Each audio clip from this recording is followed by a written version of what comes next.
আমরা আজকে দেখব কিভাবে হোন্ডা শাইনের হেডের ভ্যালভ ফিটিং করতে হয়। এবং সর্বপ্রথমে একটা কথা খেয়াল রাখতে হবে যে হেডটা ক্লিন করার আগে এখানে একটা এয়ারের একটা আছে, নজল আছে, এখান থেকে এয়ার নেয়। এটা অবশ্যই ক্লিন করতে হবে। হ্যাঁ, এটা ক্লিন না করলে গাড়ি ওভারহিট হবে এবং গাড়ি স্টার্ট বন্ধ হবে। এটা খেয়াল রাখতে হবে। আর দ্বিতীয়ত কথা হচ্ছে যে অনেকেই হেড ফিটিং করে, ভ্যালভ ফিটিং করে, ঠিক আছে, কিন্তু অনেকে বোঝে না যে এই স্প্রিংয়ের যে এই যে আপনার ঘন পেঁচ যেটা, সেটা নিচে যাবে সব সময়।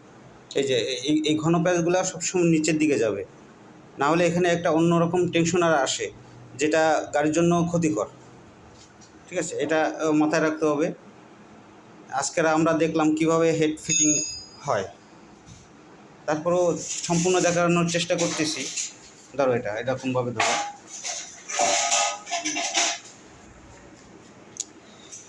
আমরা প্রথমে ভাগগুলোকে একটু মুছে নেব যাতে বালি না থাকে। তারপরে এখানে একটু মোবিল দেব, দিয়ে একটু ক্লিয়ার করে নেব যাতে ধুলাবালি না থাকে। এরপরে আগে হচ্ছে এই দুটো ওয়াশার দিব, এই দেওয়ার পরে ভ্যালভের গোড়ায় অবশ্যই একটু সিলের গোড়ায় একটু মোবিল দেব আমরা, যাতে জিনিসটা ইজি যায়। এই হয়ে গেল আমাদের সিল ফিটিং করা। এরপরে আমরা দেবো হচ্ছে বড় ভ্যালভ আর হচ্ছে ছোটো ভ্যালভ।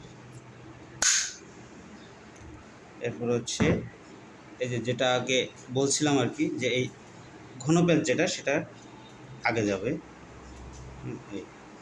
এই ঘন প্যাচগুলো সবসময় আগেই যায়। এই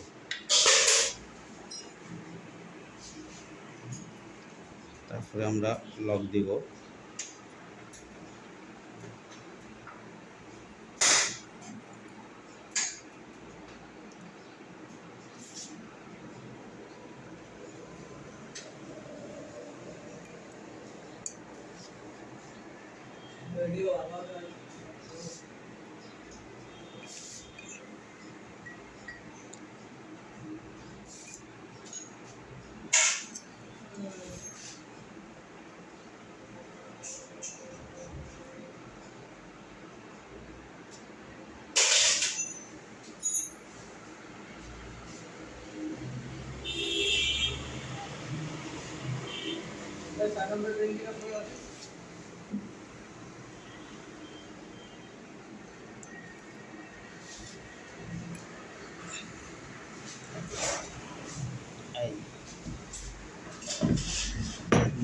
আমাদের সম্পূর্ণভাবে হেডটা কমপ্লিট হয়ে গেছে।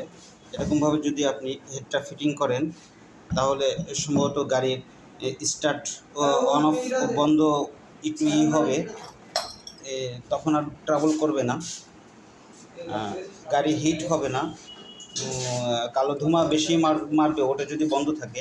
এটা এই জন্য এটা খেয়াল রাখতে পারো, গাড়ি ওভার হিট হবে, রেস হয়ে থাকে। যাই হোক, আপনাদের সঙ্গে একটু শেয়ার করার জন্য চেষ্টা করলাম। ঠিক আছে, আসসালামু আলাইকুম।